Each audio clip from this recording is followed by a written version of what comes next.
नौकरानी नहीं रखूंगी। उर्मिला जो कि खुद काम करने में माहिर है, दिन भर जब देखो काम ही करती रहती है। एक रोज अरुण और शैलेश अपनी माँ से कहते हैं, माँ अब तो काम वाली रख लो, तुम कब तक अकेली काम करती रहोगी। उम्र के साथ तुम भी थकती जा रही हो माँ। मैं काम वाली देख लेता हूँ और उसे कल से ही आने को बोल देता हूँ। मुझे किसी काम वाली की ज़रूरत नहीं है, एक ज़रा अच्छा काम नहीं करती। पूरी ज़िंदगी मैंने काम वाली नहीं रखी, अब क्या रखूँगी। माँ कहीं ऐसा लिखा है कि अब तक काम वाली नहीं रखी हो तो अब आगे भी नहीं रख सकती हो। पहले तो हमारी परिस्थिति ठीक नहीं थी, लेकिन अब तो है ना। माँ तुम काम वाली रख लो, ऐसे पैर पकड़ के चलता देख मुझे अच्छा नहीं लगता। इतनी ही माँ की फिक्र हो रही है तो मेरे लिए बहू ले आओ, लेकिन काम वाली तो मैंने रखूँगी। ठीक है, फिर भैया की शादी करवा दो जितनी जल्दी हो। ये हुई ना मेरे बेटों वाली बात। अरुण और शैलेश काम पर चले जाते हैं। तब उर्मिला कहती है, बच्चे सही तो कह रहे थे, थक तो जाती हूँ मैं, अब काम नहीं हो पाता पहले की तरह। ठीक है ना, बहुएं करेगी काम। अरुण के लिए लड़की देखने के लिए सबके कान में डाल देती हूँ। उर्मिला अपने सभी रिश्तेदारों और जान पहचान के कुछ लोगों को फ़ोन करके कहती है, अरुण के लिए कोई अच्छी सुंदर लड़की हो तो बताना, मुझे तो दहेज भी नहीं चाहिए, बस सुंदर बहू मिल जाए। हाँ हाँ बताऊंगी, बिना दहेज की शादी भला कौन करता है, तुझे तो कोई भी लड़की मिल जाएगी। दिन बीतने लगते हैं और एक रोज़ एकता का रिश्ता लेकर उर्मिला की पड़ोसन उसके पास आती है। उर्मिला मेरे बहन की बेटी है, ज़रा देख तो कैसी लग रही है तुझे। लड़की तो सुंदर है, मेरे अरुण के लिए इसकी बात चलाना। अरे तूने तो मेरे मुंह की बात छीन ली, मैं इसी का रिश्ता लेकर तो आई थी तेरे पास। मुझे तो पसंद आई ये लड़की, तो कल ही इसके माँ बाप से मुझे मिलवा दे। कल नहीं, एक हफ्ते बाद मेरी बहन मेरे घर आ रही है, तभी हम लोग देखा देखी कर लेंगे और लड़के लड़की एक दूसरे को पसंद कर ले तो उसी वक्त सगाई भी कर देंगे। अरे बहन, तूने तो मेरे सिर का दर्द कम कर दिया। चल पगली, मैं भी तो एकता के लिए अच्छा लड़का देख रही थी। अपने अरुण से अच्छा लड़का कोई हो सकता है क्या? ऊपर से बचपन से मैं उसे देख रही हूँ। पड़ोसन वहाँ से चली जाती है। हफ्ते भर बाद उर्मिला अपने दोनों बेटों के साथ पड़ोसन के घर एकता से मिलने जाते हैं। उर्मिला, ये है मेरी बहन और उसकी बेटी एकता। भाई मुझे तो लड़की पसंद है, एकता नाम भी अच्छा है, मेरे घर को जोड़े रखेगी। एकता और अरुण को कुछ पल के लिए अकेले छोड़ दे क्या? अरे हाँ बिल्कुल, इन्हें जिंदगी बितानी है एक दूसरे के साथ। बच्चों, तुम दोनों कमरे में जाकर बात करो। एकता और अरुण एक दूसरे को पसंद कर लेते हैं। सबकी रजामंदी से दोनों की शादी हो जाती है। एकता गरीब परिवार से होती है और उसे घर के सारे काम आते हैं। शादी के पहले ही दिन एकता देखती है कि उर्मिला घर की साफ सफाई खुद कर रही है। मम्मी जी, आप ये सब क्यों कर रही हो? बहू, हमारे घर में कोई काम वाली नहीं है, तो अपने ही हाथों से करना होगा ना सब काम। मम्मी जी, मेरे मायके में भी काम वाली नहीं है, मैं खुद ही घर के सारे काम करती थी। आप छोड़ दीजिए, मैं कर लूँगी सारा काम। अरे नहीं बहू, आज तो तेरा पहला दिन है ससुराल में, तू रहने दे, मैं कर रही हूँ ना, कल से तू कर लेना। नहीं मम्मी जी, आप हटो, मैं कर लूँगी। एकता उर्मिला के हाथ से झाड़ू लेकर काम में लग जाती है और घंटे भर में ही पूरे घर की साफ सफाई कर लेती है। फिर एकता रसोई में जाकर खाना बनाने लगती है। बहू को काम करता देख उर्मिला की आंखें भर आती है और वो कहती है, भगवान ने मेरी सुन ली, बहू मुझे जैसी चाहिए थी वैसी मिल गई। बहू जब तक खाना बनाती है मैं कपड़े धो लेती हूँ, अभी उस बेचारी पर इतना बोझ डालना सही नहीं है। इधर एकता खाना बनाती है, उधर उर्मिला कपड़े धो लेती है। 10 बजते बजते घर के सारे काम हो जाते हैं। एकता नाश्ता लगा देती है। सभी नाश्ते के टेबल पर आ जाते हैं। माँ अब तो तुम आराम करो, बस एकता घर संभाल लेगी। बेटा, एकता तो आते ही घर के सारे काम करने लगी, अब क्या मैं पूरी तरह बैठ जाऊं ताकि मेरे हाथ पैर एकदम चलने बंद हो जाए? इंसान को कभी बैठना नहीं चाहिए। मैं कपड़े धो दिया करूंगी बहू, और खाकर बर्तन भी साफ कर दूंगी। मम्मी जी, मैं आपसे झूठे बर्तन साफ करवाऊंगी क्या? कोई ज़रूरत नहीं है। आपका मन नहीं लगता या हाथ पैर चलाने की बात है ना, तो आप मॉर्निंग वॉक पे चली जाया करो। अरे छोड़िए सर, चल तू भी आजा, नाश्ते के लिए बैठ जा हमारे साथ। नहीं नहीं मम्मी जी, मैं पहले कपड़े धो लेती हूँ, नहीं तो फिर खाने के बाद मुझसे काम नहीं होगा। अरे चल बैठ, कपड़े मैंने धो लिए हैं। मम्मी जी, आज के बाद आप कपड़े नहीं धोगी, मैं कह देती हूँ। एकता सबके साथ टेबल पर बैठकर नाश्ता करती है। अरुण कहता है, खाना तो बहुत अच्छा बना है। हाँ भैया, भाभी के हाथों में तो जादू है। रेस्टोरेंट का खाना भी फेल है मेरी भाभी के खाने के आगे। उर्मिला सोने की अंगूठी एकता को देते हुए कहती है, बहू, ये तेरी पहली रसोई का नेग हम तीनों की ओर से। मम्मी जी इसकी क्या ज़रूरत थी। एकता अपने ससुराल में बहुत खुश होती है। रात को अरुण जैसे ही दुकान से आता है वो सीधा रसोई में जाता है। एकता का हाथ पकड़कर उसे कमरे में ले आता है और उसके गले में सोने की चेन पहनाकर कहता है, ये मेरी रानी की पहली रसोई का नेग कैसा लगा? बहुत सुंदर है। बहुत महंगा भी होगा ना? क्या ज़रूरत थी इसकी? मम्मी ने मुझे अंगूठी तो दी ही थी। अरे ज़रूरत कैसे नहीं, जब तुमने आते ही इस घर को अपना बना लिया तो मेरा भी तो अपनी पत्नी के लिए कोई फ़र्ज़ बनता है कि नहीं। मेरे घर को इसी तरह एक डोरी से बांधे रखना। एकता वरुण के गले लग जाती है। दिन बीतने लगते हैं। एकता उर्मिला को अब पूरी तरह से बिठा देती है और पूरे घर का काम खुद ही करती है, लेकिन कभी उफ तक नहीं करती। साल भर बीत जाता है और एक रोज़ एकता की तबीयत अचानक खराब हो जाती है। उसे उल्टियाँ होने लगती है। बहू, अचानक क्या हुआ? डॉक्टर को दिखा लेते हैं। नहीं नहीं मम्मी जी, डॉक्टर की ज़रूरत नहीं है। उर्मिला तुरंत अरुण को फ़ोन करती है और अरुण एकता को डॉक्टर के पास ले जाता है। वहाँ जाकर अरुण को पता चलता है कि एकता माँ बनने वाली है। इस खबर से उर्मिला के घर में चहल पहल मच जाती है। बहू, अब तो बस आराम करेगी। मुझे मेरा पोता या पोती स्वस्थ चाहिए एकदम। मम्मी जी आप काम मत करो, काम वाली रख लेते हैं आप। अरे नहीं नहीं नहीं, काम वाली तो मैं इस घर में कभी नहीं रखूँगी। पूरी ज़िंदगी मैंने खुद ही काम किया है। अरुण और शैलेश तो घर में ही पैदा हो गए थे। मैं दिन भर काम करती रहती थी और काम करते करते ही मुझे दर्द शुरू हो गया और उसी वक्त रसोई में मुझे बच्चे हो गए। तो अब काम वाली कैसे रख लूँ मैं? माँ, ऐसे कैसे होगा? तुम्हारी उम्र अब पहले जैसी नहीं रही है, तुम काम नहीं कर पाओगी। अब तो एकता का भी खाना पीना अलग होगा। काम वाली की तो ज़रूरत है, बात को समझो ना। अरे मेरे जीते जी इस घर में काम वाली कभी नहीं आएगी। एक काम करते हैं, शैलेश की शादी करवा देते हैं। हाँ मम्मी जी, ये भी ठीक रहेगा। डिलीवरी के समय मुझे भी किसी की ज़रूरत पड़ेगी अस्पताल में। तो तय रहा यही, कुछ दिनों की बात है। अभी एकता और मैं मिलजुल कर काम कर लेंगे, फिर शैलेश की बीवी संभालेगी। अब तो मैं जैसा ठीक लगे माँ। तुम्हारे आगे किसी की चलती है क्या? उर्मिला सबको शैलेश के लिए लड़की देखने को कहती है। यहाँ जैसे ही पड़ोसन को पता चलता है कि उर्मिला शैलेश के लिए लड़की देख रही है तो वो तुरंत उर्मिला के घर आकर कहती है, तू यहाँ बेटे के लिए लड़की देख रही है, वहाँ तेरा बेटा किसी और से ही नैन मटक्के कर रहा है। ऐसा नहीं हो सकता। अब ठीक है, आज ही मैं उससे बात करती हूँ। रात को जैसे ही शैलेश घर आता है उर्मिला आग बबूला हुई उस पर चिल्ला कर कहती है, ये सब क्या है?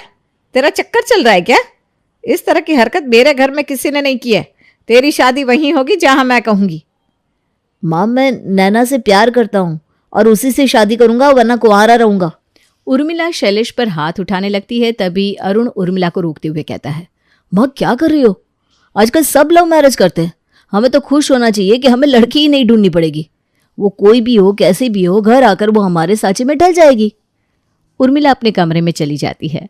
अगले दिन वो शैलेश से कहती है, ठीक है बेटा, जिससे शादी करनी है कर, मैं मना नहीं करूँगी, लेकिन उसे चलना तो हमारे घर के हिसाब से ही होगा। ये नहीं कि वो अपने मन से चले। माँ, तुम जैसा कहोगी वो वैसा ही करेगी। उर्मिला नैना के घर वालों से मिलकर शैलेश और नैना का रिश्ता तय कर देती है। नैना शादी होकर उर्मिला के घर आ जाती है। मेरा सपना पूरा हो गया, तुम इस घर में आ गई। हाँ, मुझे भी लगा था कि पता नहीं सब कैसे हो पाएगा। कल सुबह तुम जल्दी उठ जाना, क्योंकि भाभी प्रेग्नेंट है और ज़्यादा काम नहीं कर सकती है। अब तुम्हें सब कुछ संभालना होगा। हाँ हाँ, मैं कर लूँगी, आराम से कर लूँगी, तुम बेफिक्र रहो। वो मन ही मन सोचती है, काम ही क्या होगा, खाना ही तो बनाना होगा, वो भी हम 3 औरतें हैं, मिलकर बना ही लेंगे। अगली सुबह नैना आराम से उठती है और आकर हॉल में बैठ जाती है। नई बहू को इस तरह देखकर उर्मिला से बर्दाश्त नहीं होता और वो कहती है, बहू, तुम्हें अपने कमरे से नहा धोकर आना चाहिए था। जाओ नहा कर आओ और रसोई में लग जाओ, तब तक मैं कपड़े धो लेती हूँ। मम्मी जी, आप क्यों कपड़े धोएंगी? ठीक है, तो तुम ही धो देना। मैंने तो सोचा एक दिन तो तुम्हें लगेंगे ये सब समझने में, लेकिन कोई नहीं, अगर तुम करना चाहती हो तो कर लो। मम्मी जी, मेरे कहने का वो मतलब नहीं था, मुझे लगा कि काम वाली कर देगी ना। शैलेश ने तुम्हें बताया नहीं कि हमारे घर में काम वाली नहीं आती है? नहीं तो, मुझे नहीं पता है। कोई बात नहीं, अब तो पता चल गया ना। चलो जल्दी से नहा धोकर रसोई में आ जाओ। नैना की तो हालत ही खराब हो जाती है ये सुनकर कि घर में काम वाली नहीं है। बिना काम वाली के इतना काम कौन करता होगा? झाड़ू पोछा बर्तन सब बिना काम वाली के कैसे होगा? कैसे करती है भाभी ये सब? पॉसिबल ही नहीं है। नैना कहाँ फंस गई तो इस प्यार के चक्कर में।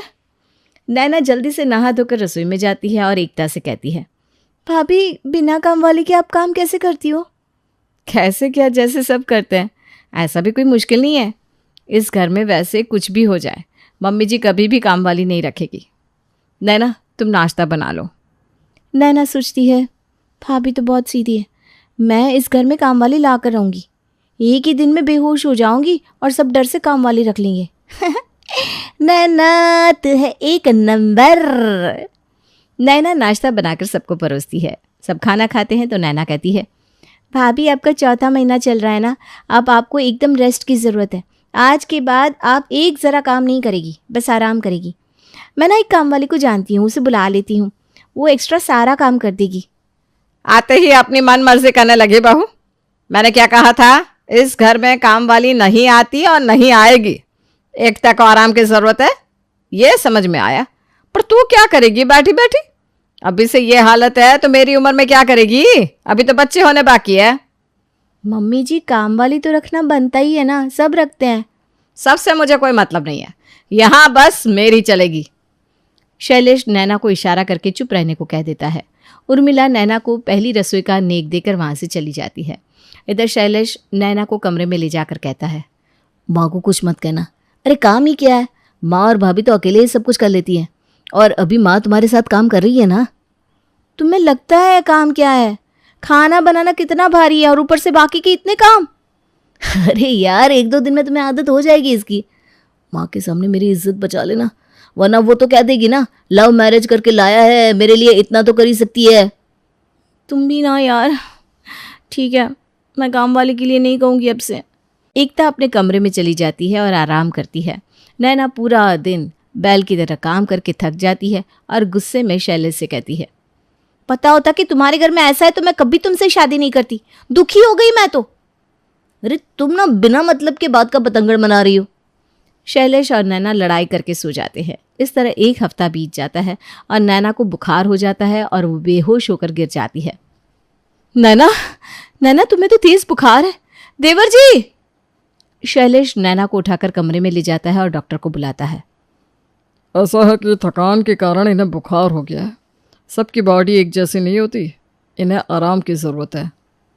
डॉक्टर की जाते ही शैलेश कहता है, माँ अब काम वाली लाना ज़रूरी है। देखिए सबकी सेहत एक जैसी नहीं होती है। अरे बुखार ही तो हुआ है, जोरू का गुलाम बन गया है पूरा। मैंने और तेरी भाभी ने जैसे कभी काम नहीं किया है क्या? माँ नैना ने कभी अपने घर में काम नहीं किया है, सब एक जैसे नहीं होते। तूने सोच लिया है मेरे घर को बिगाड़ कर रहेगा, लेकिन तेरी एक नहीं चलने दूंगी। तुझे अपनी बीवी को मूर्त बना कर रखना है तो रख, मैं खुद काम करूंगी। माँ ये क्या बोल रही हो? तुम्हारा शरीर अब इस लायक नहीं है कि तुम काम कर सको। शैलेश सही कह रहा है, काम वाली की ज़रूरत है अब। अरे मैं काम कर लूंगी ना, तुम लोग छोड़ दो मेरी फिक्र। उर्मिला घर का काम खुद ही अकेले करने लगती है। एकता से ये सब देखा नहीं जाता और वो कहती है, मम्मी जी अकेले सब काम करे अच्छा नहीं लगता। पहले ये 3 लोग थे, अब मैं और नैना भी तो हैं। मैं भी काम करती हूँ मम्मी जी के साथ। एकता उर्मिला के हाथों से झाड़ू लेकर कहती है, मम्मी जी 2 हाथ से भले 4 हाथ है, मैं झाड़ू पोछा कर लेती हूँ, आप कपड़े सुखा लो। ठीक है बहू, मैं तो 9 महीने का पेट लेकर काम करती थी, थोड़ा बहुत तो कर ही सकती है, नहीं तो बच्चा आलसी हो जाएगा। हाँ मम्मी जी। एकता झाड़ू पोछा करके उर्मिला के साथ रसोई में चली जाती है और उर्मिला के साथ बराबर खाना बनाने में मदद करती है। बहुत देर तक खड़ा रहने के कारण एकता की कमर में दर्द आ जाता है और वो नैना के कमरे में जाकर बैठ जाती है। भाभी आपकी हालत कुछ सही नहीं लग रही है, आप इस वक्त काम मत कीजिए, ये समय बहुत नाजुक है। मैं कल से काम कर दूंगी घर का। क्या करूं, मम्मी जी को अकेले काम करते देखा नहीं गया मुझसे, पर अपना कमर में बहुत दर्द हो रहा है। तो कोई क्या कर सकता है, मम्मी जी अपनी जिद नहीं छोड़ेगी तो क्या करें हम? अगर अभी आपको कुछ हो जाएगा तो क्या होगा? भाभी आप ना मजाक में मत लो ये सब। अरे छोड़ना नैना, मम्मी जी बदलने वाली नहीं है, तुझे खुद को ही बदलना होगा। एकता थोड़ी देर आराम करने के बाद तुरंत उठती है और बड़े बड़े बर्तन उठाकर धोने लगती है। और इससे उसके पेट में बहुत दर्द होने लगता है। वो चिल्ला चिल्ला कर रोने लगती है। नैना भागते हुए रसोई में आती है। भाभी, आपको तुरंत अस्पताल ले जाना होगा। मुझे डर लग रहा है कहीं आपको मिसकैरेज ना हो गया हो। ऐसा मत बोल नैना। छोटी बहू तो अपना मुंह बंद ही रखा कर। खुद तो काम चोर है और दूसरे को भी भड़का रही है। बड़ी बहू, कुछ नहीं हुआ है तुझे, चल अस्पताल। नैना और उर्मिला एकता को अस्पताल लेकर जाते हैं। खबर मिलते ही अरुण और शैलेश भी अस्पताल आ जाते हैं। डॉक्टर कहता है, आपकी बहू का मिसकैरेज हो गया है। इस वक्त माँ को हमेशा आराम की ज़रूरत होती है। पर डॉक्टर, ऐसा कैसे हो सकता है? भारी वजन उठाने और ज़्यादा काम करने से ये सब हुआ है। अरे लेकिन डॉक्टर, हमारे ज़माने में तो हम काम करते रहते थे। आज और पहले में बहुत अंतर है आंटी जी। समय के साथ बदलना ज़रूरी है। आज के खान पान और पहले के खान पान में भी तो अंतर है ना। अरुण की आंखों से आंसू खून की तरह बहने लगते हैं। उर्मिला कहती है, मुझे माफ़ कर दे अरुण। नौकरानी नहीं रखने की जिद ने मेरा इतना बड़ा नुकसान कर दिया। माँ, अब अफसोस करके क्या होगा? जो होना था वो तो हो गया। उर्मिला एकता को घर ले जाकर कहती है, बहू तू आराम कर। इस घर में अब हर चीज़ की काम वाली रहेगी और आने वाले 9 महीने में तेरी गोद फिर से भर जाएगी। मुझे माफ़ कर दे बहू। मम्मी जी, मुझे इस बात की खुशी है कि नैना को इस दुख से गुजरना नहीं होगा अब।